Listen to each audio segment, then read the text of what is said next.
అమరావతి కావచ్చు, ఇప్పుడున్నటువంటి 3 రాజధానులు కావచ్చు, అసలు వీటి మీద కేంద్రంలో ఉన్నటువంటి బీజేపీ స్టాండ్ అనేది ఏంటి? దీని ముందు ఒక 2 విషయాలు చెప్పుకుందాం బీజేపీకి సంబంధించి.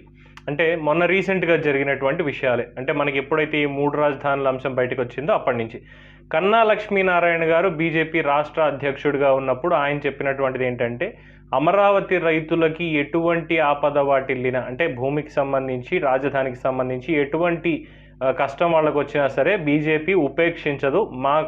మేమందరూ కూడా ఖచ్చితంగా కేంద్రంతో సహా అమరావతికి మాత్రమే కట్టుబడి ఉన్నామని చెప్పి ఆయన స్టేట్మెంట్లు ఇచ్చారు. ముఖ్యమంత్రి గారికి లేఖలు రాయడం అనేది జరిగింది.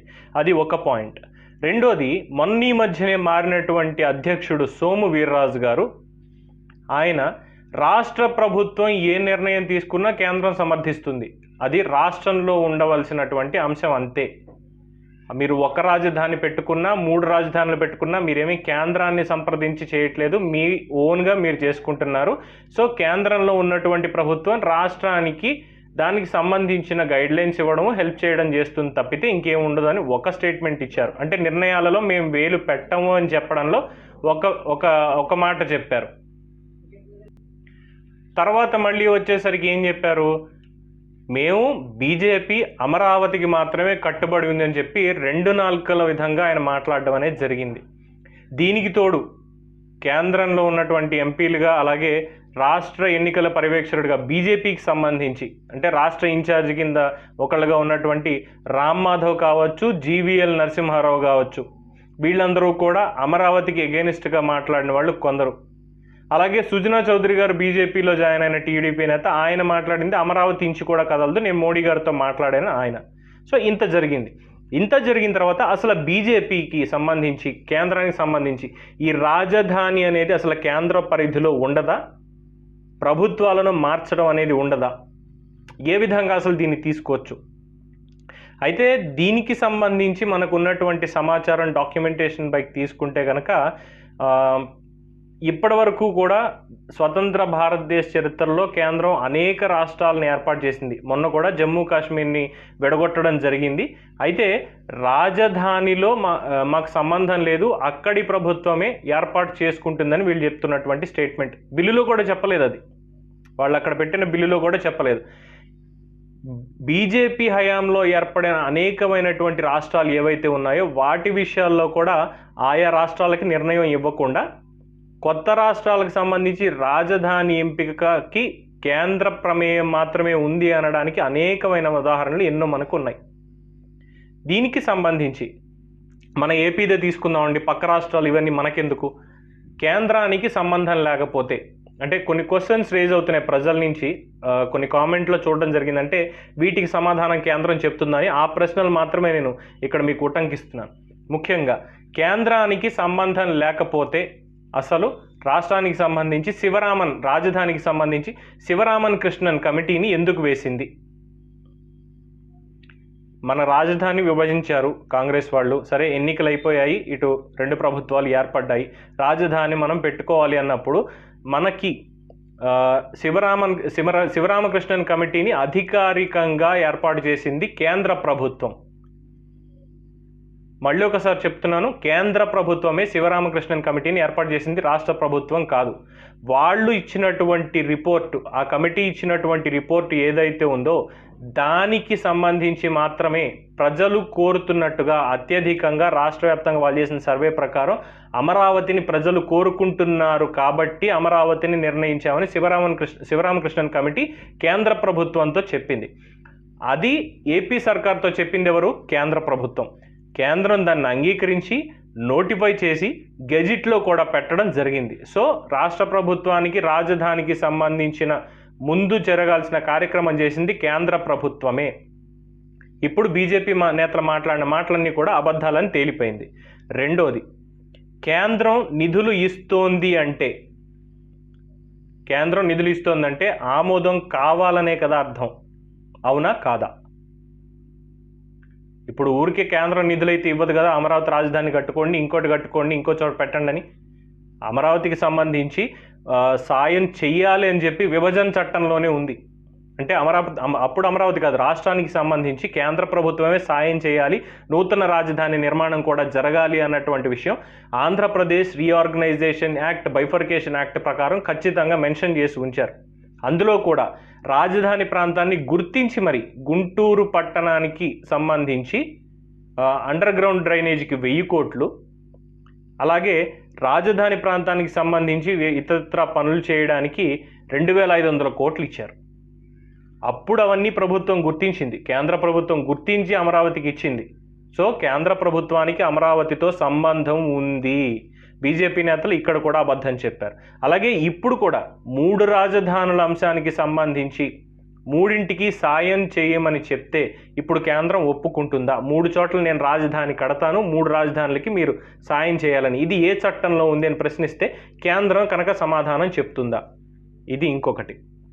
తర్వాత రాష్ట్రానికి సంబంధించి మనకి జగన్మోహన్ రెడ్డి గారు ముఖ్యమంత్రి అయిన వెంటనే జరిగిన కొన్ని సంచలనమైన విషయాలు ఏంటంటే, ముఖ్యంగా ఆయన పరిపాలన జోక్యం చేసుకుంటూ అన్నిట్లో కేంద్ర రాష్ట్ర ప్రభుత్వాలకు సంబంధించి ఉన్న ఉమ్మడి ఒప్పందాలు ఏవైతే ఉన్నాయో, అంతర్జాతీయ ఒప్పందాలు, అది కూడా విద్యుత్ రంగానికి సంబంధించిన PPAలు, పవర్ పర్చేస్ అగ్రిమెంట్స్కి సంబంధించి మేము ఆపేస్తాం, మేము రివ్యూ చేస్తాం, అవసరమైతే రివర్స్ టెండరింగ్కి వెళ్తామని చెప్పి జగన్మోహన్ రెడ్డి గారు చెప్పినప్పుడు కేంద్ర ప్రభుత్వం ఏ విధంగా ఎంటర్ అయ్యింది, ఏ విధంగా తెలుగుదేశం ప్రభుత్వం చేసినటువంటి పవర్ పర్చేజ్ అగ్రిమెంట్లు ఏవైతే ఉన్నాయో వాటికి వత్తాసు పలుకుతూ అందులో ఎటువంటి అవినీతి జరగలేదు, మీరు వేలు పెట్టొద్దు అని జగన్మోహన్ రెడ్డి గారిని హెచ్చరించిన మాట వాస్తవమా కాదా?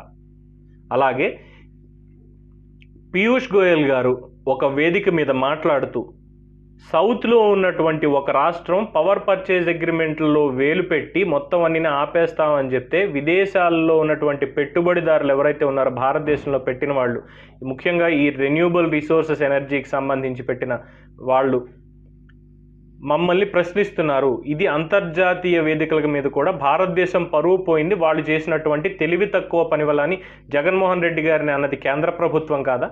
అంటే ఇక్కడ PPA అగ్రిమెంట్లకు సంబంధించి నాడు తెలుగుదేశం ప్రభుత్వం అమరావతి రాజధాని ఇవన్నీ ఉన్నప్పుడు, అంటే అప్పుడు స్టేట్ క్యాపిటల్ అమరావతి ఏ విధంగా డెవలప్ అవుతుంది ఇవన్నీ తెలిసే కదా. ఏషియన్ డెవలప్మెంట్ బ్యాంక్ కావచ్చు, అలాగే కొరియన్ ఎగ్జిమ్ బ్యాంక్ కావచ్చు, వరల్డ్ బ్యాంక్ కావచ్చు, నిధులు ఇస్తామని వచ్చింది, ప్రభుత్వంతో ఒప్పందాలు చేసుకున్నది. అప్పుడు కూడా మీరు నోటిఫై చేశారు. అంటే పవర్ పర్చేజ్ అగ్రిమెంట్లో మీరు కావాలని జోక్యం చేసుకోవచ్చు, కానీ అమరావతి విషయంలో జోక్యం చేసుకోకూడదా, చేసుకుని తీరాలి అన్నటువంటి విషయం ఇక్కడ ఖచ్చితంగా ఉంది. ఇప్పుడు విదేశీ పెట్టుబడిదారులు ఎవరు ఏపీ వైపు చూడట్లేదు మీరు చేస్తున్నటువంటి ఈ ప్రొపగండా వల్ల, జగన్మోహన్ రెడ్డి గారి పాలనా వైఫల్యం వల్ల. సో ఇది కూడా బీజేపీ నేతలు చెప్తున్నది అబద్ధమే. సరే, మూడోది, అధికారికంగా ఫోన్లు చేశారా లేదా అనేది ఎవరికి తెలియదు, ఎందుకంటే 1,00,000 మాట్లాడుకుంటారు. దీనికి సంబంధించి అనధికారికంగా ఒక మాట జగన్మోహన్ రెడ్డి గారికి మోడీ చెప్తే అమరావతి ఆగుతుందిగా, 3 ప్రాంతాల మధ్య వైషమ్యం అనేది ఇప్పుడు రాదుగా, కర్నూలు రాజధానిగా కావాలన్న డిమాండ్ ఇప్పుడు మళ్ళీ పెరగదుగా. ఈ విషయాలు దీనికి సంబంధించి ఏ విధంగా అంటే దాదాపుగా గవర్నర్ని వాడుకుని మధ్యప్రదేశ్, కర్ణాటక, రాజస్థాన్లో కూడా ఇప్పుడు మార్చడానికి ప్రయత్నిస్తున్నారు ప్రభుత్వాన్ని బీజేపీ వాళ్ళు, కేంద్ర ప్రభుత్వం వాళ్ళు. ఏమైనా మాట్లాడితే CBI, ED, IT వీళ్ళందరూ హుటాహుటిన రంగంలో దిగి దాడులు చేయడం, అంటే సెర్చ్ చేయడం, దాడి అంటే భౌతిక దాడి కాదండి, సెర్చ్ చేయడం, దాడులు చేసి వాళ్ళకి అవినీతి ఉందా ఇంకోటి ఉందా అని చెప్పి తీయడం, జైల్లో పెట్టడం. అంటే యాజ్ రీజ్గా ఇప్పుడు జగన్మోహన్ రెడ్డి గారు ప్రతిపక్షానికి సంబంధించి ఏదైతే చేస్తున్నారో రాష్ట్రంలో, అదేవిధంగా కేంద్రం మొత్తం దేశంలో చేస్తోంది బీజేపీ ప్రభుత్వం అని ఒక అపవాదు కూడా ఉంది. ఎందుకంటే ఇక్కడ ససాక్ష్యంగా మనకు కనిపిస్తున్నాయి. కర్ణాటకలో ఏ విధంగా జరిగింది, మొన్నటికి మొన్న మహారాష్ట్రలో కూడా ముందు ఏ విధంగా జరిగింది, ముందు ఫడ్నవీస్ ప్రభుత్వం ముందు ఏర్పాటయ్యి వెంటనే ఏ విధంగా కూలిందంటే దీని వెనకాల వేరే రాజకీయ కారణాలు, రాజకీయ ఎత్తులకు పై ఎత్తులు ఉన్నాయి. కానీ ఏ విధంగా ప్రభుత్వం అక్కడ చేసింది, అలాగే గతంలో ఢిల్లీకి సంబంధించి ఆప్ గవర్నమెంట్కి సంబంధించి ఏ విధంగా చేసింది అన్నది కూడా చూసాం. ఆ తర్వాత ఇన్ని చేస్తున్నారే, ఇక్కడ జగన్మోహన్ రెడ్డికి ఒక్క ఫోన్ చేసి కేంద్ర ప్రభుత్వంలో ఉన్నటువంటి బీజేపీ ఒక్క మాట, మీరు రాజధాని అంశం జోలికి వెళ్ళకండి, 3 రాజధానులు తప్పు అని చెప్పి చెప్పొచ్చుగా. అంతర్జాతీయంగా 3 రాజధానులు ఏ విధంగా ఫెయిల్ అయింది అనేది మీకు తెలుస్తూనే ఉంది కదా కేంద్రంలో ఉన్నటువంటి బీజేపీ, కానీ ప్రజలు అడుగుతున్నారు. అయితే ఇంకా లాస్ట్గా ఒక మాట చెప్పేది వాళ్ళు ఏంటి అంటే ప్రజల దగ్గర నుంచి, బీజేపీ ఏం చేస్తోంది, అసలు ఎందుకు ఈ మాట అంటానంటే, నింద బీజేపీ మీద పడకూడదు, అందుకని చెప్పి ఇందులో కేంద్రానికి సంబంధం లేదు అన్నటువంటి వాదన వీళ్ళు తీసుకొస్తున్నారు అని చెప్పి క్లియర్గా చెప్తున్నారు. ఈ ఒక్క ప్రశ్నకి మనం 3-4 సమాధానాలు ఈజీగా చెప్పుకోవచ్చండి. ఏంటంటే, ఇప్పుడు బీజేపీకి సంబంధం లేదు అని ఏ విధంగా అంటున్నారు, కేంద్రానికి సంబంధం లేదు అని. కేంద్ర ప్రభుత్వం గెజిట్ అనేది ఇచ్చింది అమరావతిని గుర్తిస్తూ. దీనికి సంబంధించి సోషల్ మీడియాలో కూడా మనకి ఈ రైట్ టు ఇన్ఫర్మేషన్ యాక్ట్ కింద నిన్ననో మొన్ననో రిలీజ్ చేశారు పేపర్లు, ఆంధ్రప్రదేశ్ అమరావతి గెజిట్ అని చెప్పి. అలాగే సిఆర్డిఏ చట్టాన్ని కూడా గెజిట్లో పెట్టడం జరిగింది. ఇది కేంద్ర ప్రభుత్వం, అది కూడా భారత గెజిట్లో పెట్టింది, భారత రాజపత్రంలో పెట్టినప్పుడు అది ఒకటి అంటే కేంద్రం గుర్తించిందనే కదా. ఇప్పుడు గుర్తించిన తర్వాత 3 ముక్కలు చేస్తామంటే కేంద్రం ఏ విధంగా ఒప్పుకోవాలి, అది ఒకటి. రెండోది, ఇప్పటికీ మళ్ళీ ఏంటంటే వాళ్ళు ఇక్కడ అధికారాన్ని చేజిక్కించుకోవాలన్నటువంటి ఆశతోటే కనీసం డిపాజిట్లు కూడా ఎవరికి రాలేదు బీజేపీకి సంబంధించి. దాంతో ఇక్కడ ఏదన్నా చేయాలి, లేదంటే ఒక్క ఎంపీ సీటు కూడా మనకి ఇక్కడ ఈసారి రాలేదు, ఎమ్మెల్యే సీటు కూడా మనకి రాలేదు. గతంలో విష్ణుకుమార్ రాజు లాంటి వాళ్ళు గెలిచారు, డొక్క మాణిక్యవర ప్రసాద్ లాంటి వాళ్ళకి లేదు, మన పైడికొండల మాణిక్యాలరావు గారికి, డొక్క గారు కాదు, పైడికొండల మాణిక్యాలరావు గారికి వీళ్ళకి పదవులు ఇవ్వడం అనేది జరిగింది. అలాగే కామినేని శ్రీనివాస్ గారికి, వీళ్ళందరికీ కూడా పదవులు ఇవ్వడం అనేది జరిగింది. బీజేపీతో తెలుగుదేశం ఉంది కాబట్టి అప్పుడు చేశారు. ఇప్పుడు ఎటువంటిది లేదు. ముఖ్యంగా బీజేపీ చేసిన అన్యాయం, ప్రత్యేక హోదా ఇస్తామని, లేదు ప్యాకేజ్ ఇస్తామని, ప్యాకేజ్ మాట దగ్గరికి వచ్చేసరికి రాష్ట్రంలో అవినీతి పెరిగిపోతుంది, మీరు దువార ఖర్చు చేస్తున్నారు, అది ఇది అని చెప్తూ ఓ పక్కన బిల్లులు మంజూరు చేస్తూ, ఇంకో పక్కన ఇప్పుడేమో జగన్మోహన్ రెడ్డి ప్రభుత్వం వచ్చిన తర్వాత క్లీన్ చిట్ ఇస్తూ, తెలుగుదేశం ప్రభుత్వంలో అప్పుడు ఏమీ జరగలేదు, అవినీతి ఇది లేదు, సో ఇప్పుడు మీరు అనవసరంగా దాని మీద రాద్ధాంతం చేయక్కర్లేదు అన్నటువంటికి ఇవన్నీ చెప్పడం అనేది జరిగింది. సో దీనికి వచ్చేసరికి మరి బీజేపీ వాళ్ళు ఎందుకు ఇంత నాంచుడు చేస్తున్నారు? ఒక్క మాట చెప్తే సరిపోతుందిగా, చెప్పకుండా ఇప్పుడు వైసీపీకి సంబంధించి ఎవరైతే బాగా క్లోజ్గా ఉన్నారో సోము వీర్రాజు గారు, ఆయన్ని తీసుకెళ్ళి బీజేపీ అధ్యక్ష స్థానంలో పెట్టడం, కన్నా లక్ష్మీనారాయణ గారు అమరావతికి సపోర్ట్ చేశారని ఆయన్ని తీసి పక్కన పెట్టడం, పైకి మాత్రం వేరే కలరింగ్ ఇవ్వడం, ఇవన్నీ చేస్తున్నారు. అంటే ఇప్పుడు భారతదేశంలో ఆంధ్రప్రదేశ్ అనేది అసలు భారతదేశంలోనే ఉందా, కేంద్రం పరిపాలనలోనే ఉందా, లేక ప్రత్యేక దేశం ఏమైనా ఉందా? గతంలో తెలంగాణ మంత్రులు వ్యాఖ్యలు చేసినట్టుగా కేంద్రం ఏ విధంగా అమరావతి ప్రజలకి సంబంధం లేదు అన్నటువంటి విషయం కేంద్రం ఏ విధంగా చెప్తుంది?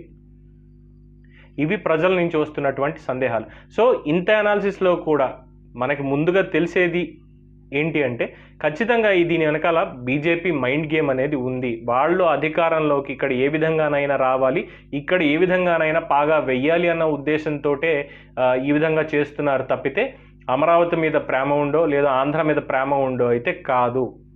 ఇది స్పష్టం అవుతోందని చెప్పి ప్రజల నుంచి మనకు వస్తున్నటువంటి సమాచారం.